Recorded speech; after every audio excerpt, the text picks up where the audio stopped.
This nigga told me he want receipts. Let's start with your mother, nigga.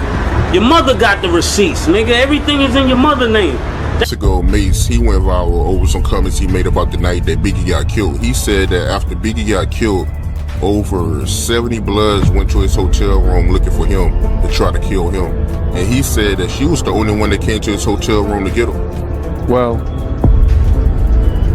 Mace, you know, was from Harlem. So these artists, they're getting in the ass because that's their ritual. That's their rite of passage to get to the next level. They nigga, they this nigga videotape it. Then when he in the meeting, they give him a shitty contract. They play the video of him getting by like 3 niggas. That's everybody in the music industry that you see that's successful. Yeah, we get into the office, so we do the performance. Like we nervous, but we just do the shit. Boom, all right. And when I seen Mace driving around in California with Stevie J and this other guy in a drop-top white Benz, you know, I flipped on him. I was like, yo, my man, you from Harlem. Don't you know these cats out here will tear your head down to the white? Chris Brown has finally broken his silence. And what he's now revealing in court about Diddy is sending shockwaves through the entire music industry. After years of staying quiet, Chris is stepping forward with truths he's kept buried from his past encounters with the music mogul. And these aren't just surface-level claims. He's exposing disturbing, behind-the-scenes dealings that have left industry insiders stunned. His revelations are raising serious questions about Diddy's influence, his reputation, and what might have really been happening behind closed doors. One thing's for sure, this could be a turning point, not just for Diddy, but for the industry as a whole. Start with your mother, nigga. Your mother got the receipts, nigga. Everything is in your mother's name. That's the one who got the receipts, nigga. You need more proof, nigga? Biggie ain't here, so Big can't give you no receipts. He dead. Craig Mack can't give you receipts. He dead. What are you talking about? Who else? Black Rob can't give you receipts. He dead. And everybody else you made sign paperwork so they can't talk about what I'm talking about. I'm the only one with the guts. And I sign it, nigga, cause I ain't need the money. All money ain't good money. Remember that. Remember that. Remember that, nigga. You know the place. Chris finally opening up, claiming that Diddy allegedly used his power in the industry to shape not only his career path, but even his personal decisions. According to Chris, Diddy wasn't just a mentor. His role went far deeper, crossing the line from guidance into control. Chris says he was steered, pressured, and influenced in ways that served Diddy's interests, rather than allowing him the freedom to grow on his own terms. What once seemed like mentorship, he now describes as calculated manipulation, the kind that left a lasting mark on his journey. You know, I guess her and Diddy was having relations and he couldn't get off. So he was complaining to her one time that, you know, he couldn't get off, and for him to get off, she had to pinch his nipples real hard for him to get off. I mean, yeah, man, this lawsuit is wild, man. She should have had on white polish, fingernail polish. No, man, we shouldn't be laughing about that, man, you know, because she is a victim. You know what I'm saying? She is a victim, man, and if this is her victim story, we gotta be more, I think more compassionate. She was 17 years old at the time. She was fascinated by that whole thing, getting on a G4, G5 jet, you understand? And what was her parents, man? What was her daddy, her mama? They didn't miss their child? She didn't come home that night? I don't know, man. I can't fathom the whole idea, man. But it's crazy. When you hear about this stuff, right, like the 17-year-old girl saying that, you know, Diddy, he couldn't get off unless she pinched his nipples real hard, and you got Cassie saying that, you know, he'll make her look up BBCs and he like to masturbate while she get banged by BBC. You not surprised when you hear about this stuff, right? Bruh, I knew about the butt plug fetishes because I saw that with my own eyes. I knew about him and Kim being swingers with other people whether it was another male or another woman or a male and a woman together, I saw that with my own eyes. You gotta realize is that after 2005, I didn't see anything that Puff was doing or what he didn't do. Puff had got addicted to opioid. And being addicted to those things bring other drugs on. I seen Puff smoke a cigarette. I never saw him smoke a cigarette. He was on the beach smoking a cigarette on YouTube. Then I seen him, smoking weed and drinking. I was like, that ain't the Puff I know. Drinking like he was and doing all like that. And so that ain't the Puff that I knew. You understand what I'm saying? You gotta realize he had a certain respect around me because I was his OG from the same gang. You understand? And he knew I was law enforcement. He knew I didn't play certain things. So he ain't gonna do what he do around other people in front of me because he knew I'm gonna check him on that. But what you trying to do?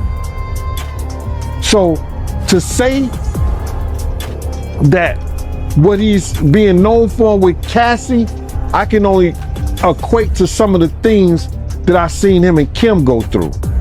You understand what I'm saying? So people get mad, but it is what it is. I can only equate his actions like that.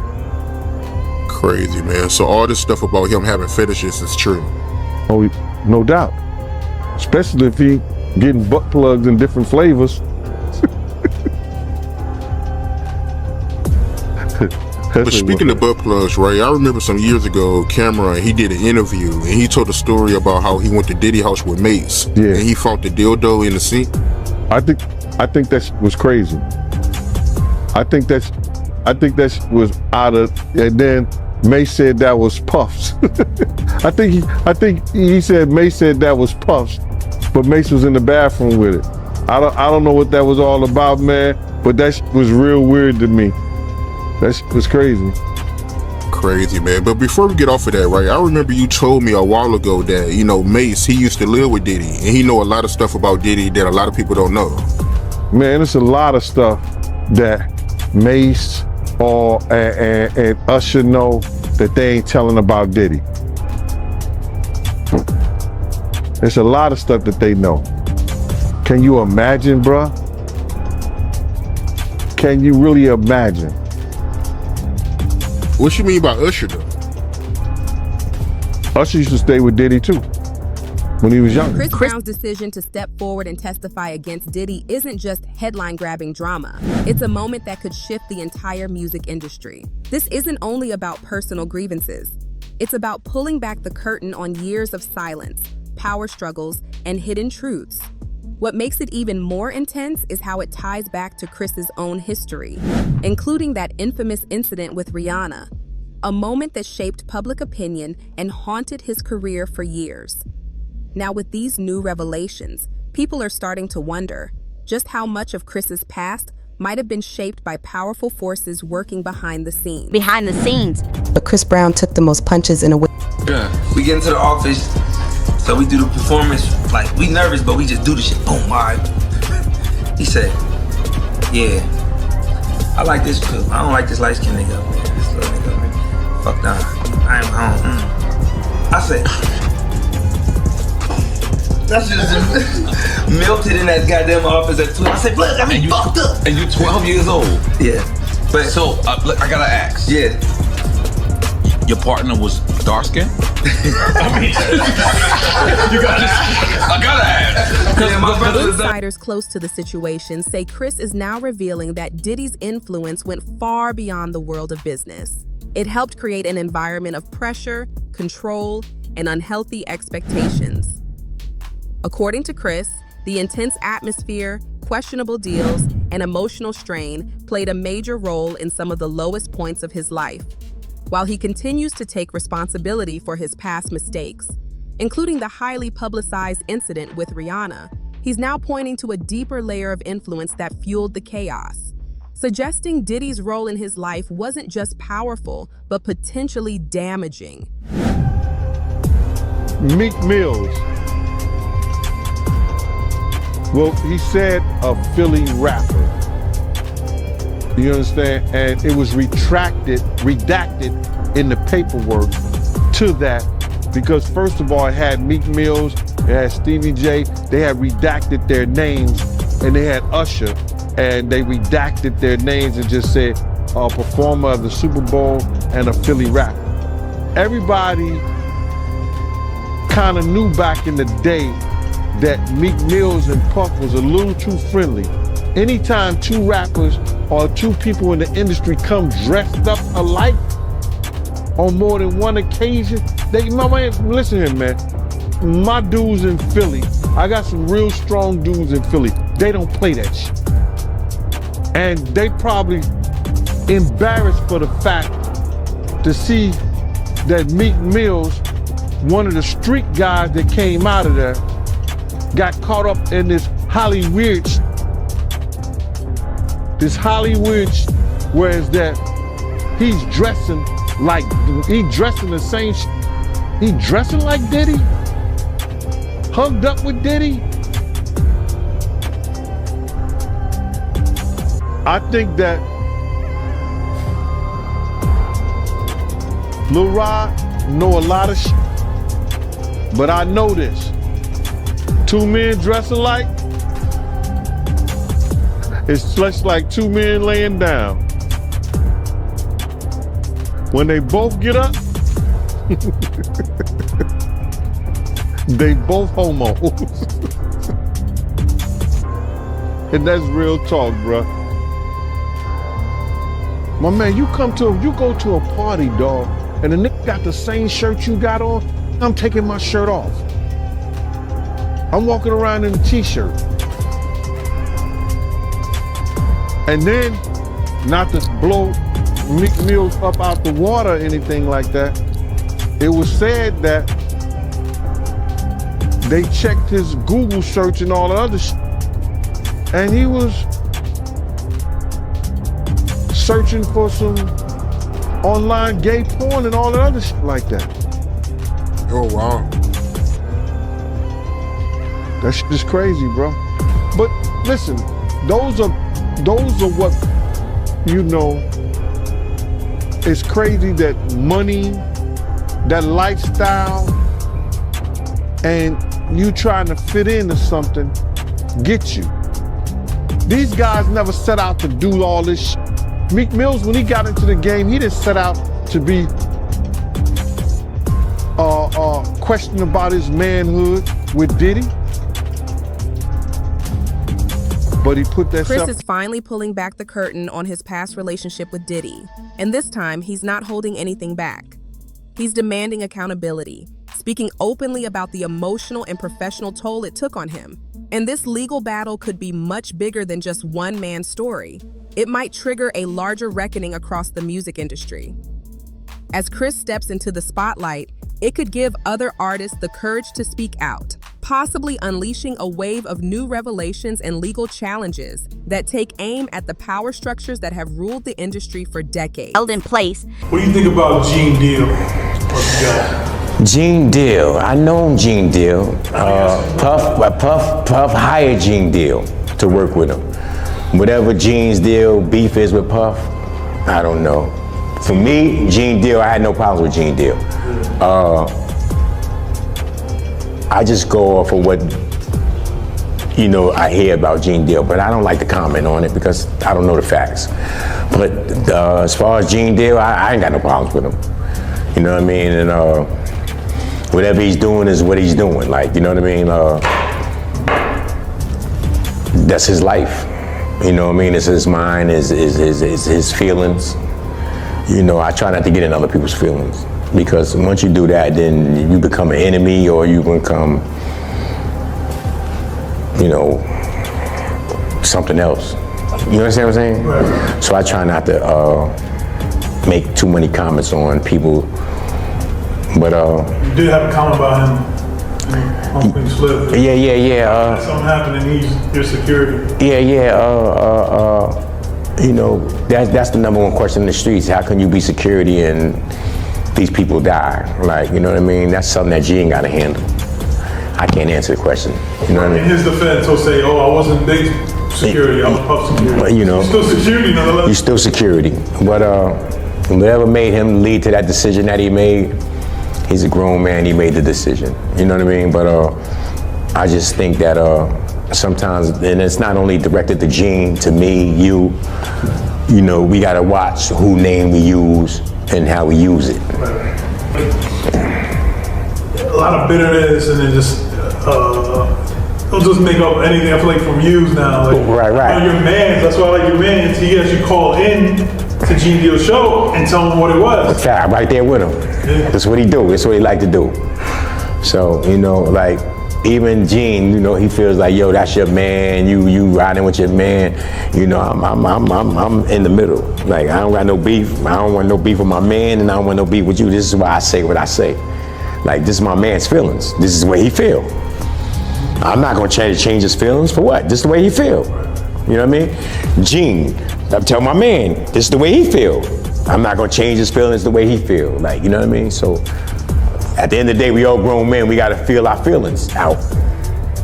Come to a common thinking, you gotta come to a common point, B. Like, and that's the thing with him, like, whatever, all I say is this to Gene. Puff Daddy gave you a job. So for whatever that's worth, that's worth. Like, for me, I'm not gonna shit on Puff when Puff gave me the opportunity to be anybody that I wanted to be in this industry.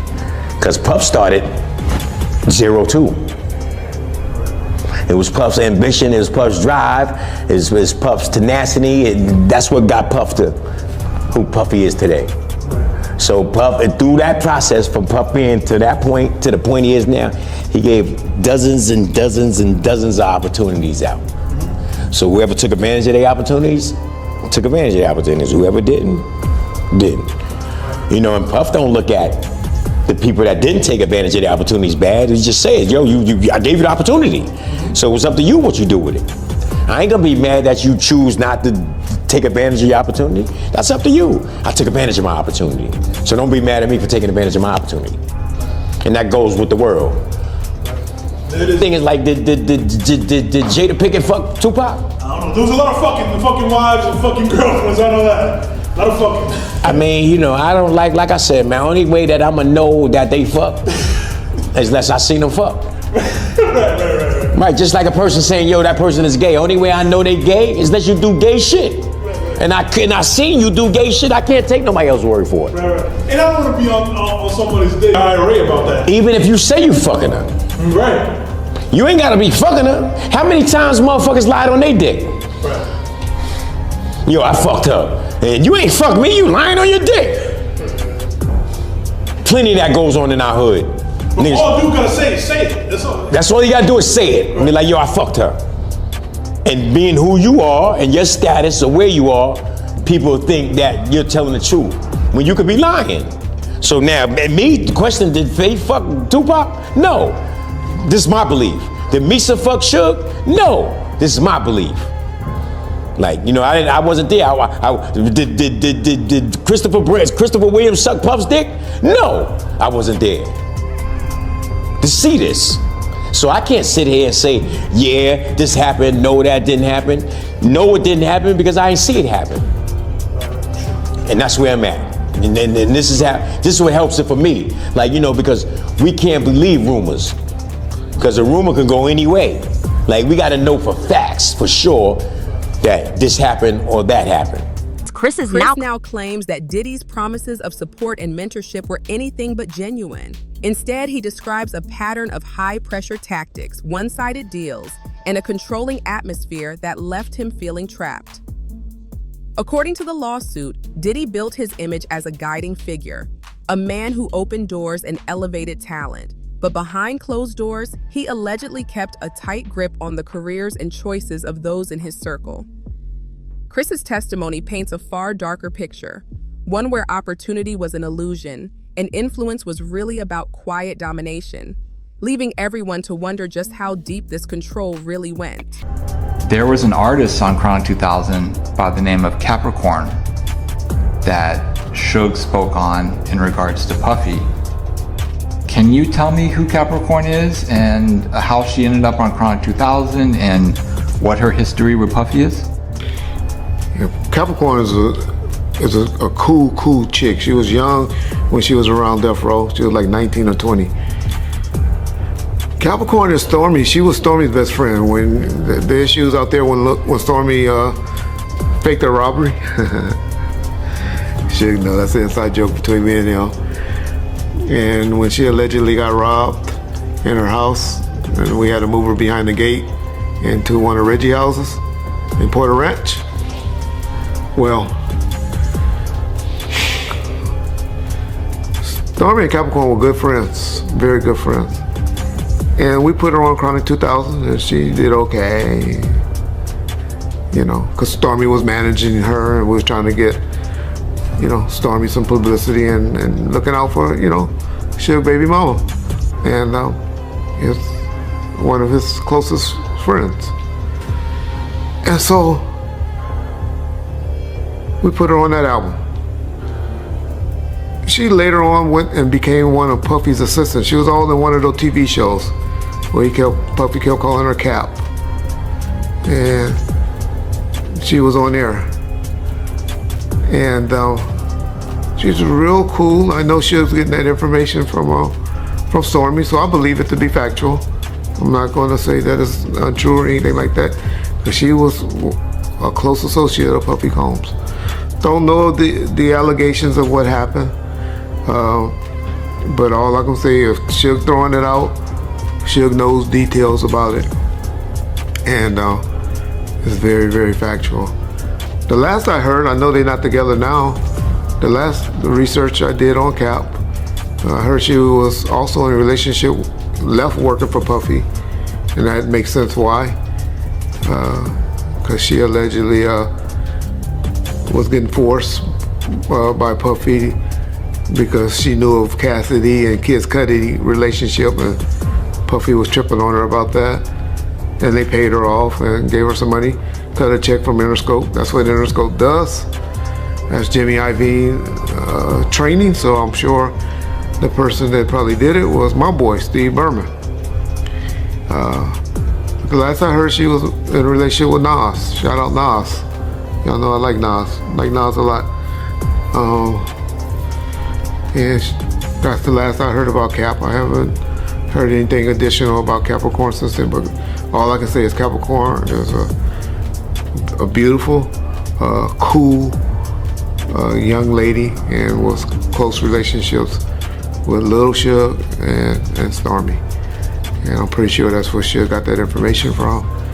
And I believe that to be factual. It'd be nice to see if Suge gets her on his podcast to explain what happened.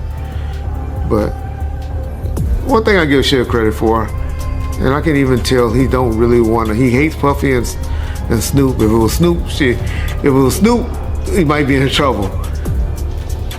But he don't have that much hate for Puff. He don't have that much hate for Puff. He just knew. We always knew. I've been telling y'all, that whole Bad Boy count was some weird gay motherfuckers. Y'all just didn't want to listen and believe it. Y'all listen to Biggie lyrics. Biggie been telling y'all how he been in his lyrics. I showed y'all a picture with him and a little 13-year-old girl sitting on his lap, smoking marijuana, talking about they used to have to wipe their feet on Death Row t-shirts or something like that before they walked in a house and stuff like that. Yeah, I got Lil C's and our girl Lil Kim talking about how they used to do the butterfly dance, how they used to get naked in front of each other and be dancing and shit. Birds of the feather flocks together, right? Ain't that the term my grandma used to use? And so, I've been telling y'all, so Suge know that they weird and weirdos, so he ain't gonna beat up on them too much. If that's your float, that's what floats your boat, that's how it goes. And so, y'all know I talk shit about gays, but everybody ain't no homophobic gay basher like I am. And Suge had a lot of that work for him, so I can tell y'all he's not one. This story is unfolding quickly, and we want to hear from you. Drop your thoughts, reactions, and theories in the comments below. Do you think this could lead to real change in the music industry? Let's talk about it. And if you found this video eye-opening, don't forget to give it a thumbs up, subscribe to the channel, and hit that notification bell so you're the first to know when new updates drop. We've got more coming very soon. Thanks for watching and for being part of the conversation. Everybody has kind of their own opinion about this, and I wanted to get yours. But for people that want to debate it, what do you think is the difference between what Chris Brown did versus what Diddy did? Yeah, I think what I saw and observed is Chris Brown is a one-time offender. And it appears that Puffy was a habitual offender. Now, Chris Brown's situation, we all hear and heard that we believe that he found out that Rihanna was messing around and sleeping with somebody and gave him herpes. If y'all don't know, that's what's the root of what why Chris Brown was so upset and lost it the way he did. So that's what my take would be on Chris Brown, would be because, and he had a hard time recovering his career from it. He lost a lot of things, endorsements, and probably lost a lot of shows that he could have did, was banned from the Grammys. I don't think I've seen him at a Grammy award show yet or been nominated for a Grammy since then. I'm not sure, but I don't remember, and I think he should have been. He was the golden child at the time. And Puffy situation, man, is Puffy. I understand. I know I'm fucked up in the head and having daughters and all of that. I understand domestic violence. Not domestic violence where it's ongoing and keep going. Well, I understand people getting slapped here and there. Not what we saw with Cassie. There's no explanation, no excuse for what happened to Cassie, especially the kick to the head. Y'all just don't know how that could have went either way with a kick to the head. Yeah. So I'm not just sitting up here justifying and making an excuse for women that's been domestic violence, or men, or anyone that's in those type of situations. But I have seen them. They have happened. There's somebody you know. Your mama and daddy probably done been in those situations before, where they done got hit and then hit and now, and then you grew from it. Grown from it. Hopefully. Continuance is the problem to me. And y'all liar, and any female, any male on here that said that's older, over 35, 40, said that they ain't never hit a female or been hit by a female, you's a motherfucking lie. You gonna say it, I know it, but you're a lie. Unfortunately, I haven't hit because I was at 18, 19 years old, been working in law enforcement, and I knew that was one way I would lose my job. But I done been slapped. I done been hit by a female before, you know? And so those situations happen, and I know of situations that had happened with my sisters and my daughters and all of that, and it bothered me, bothered the hell out of me.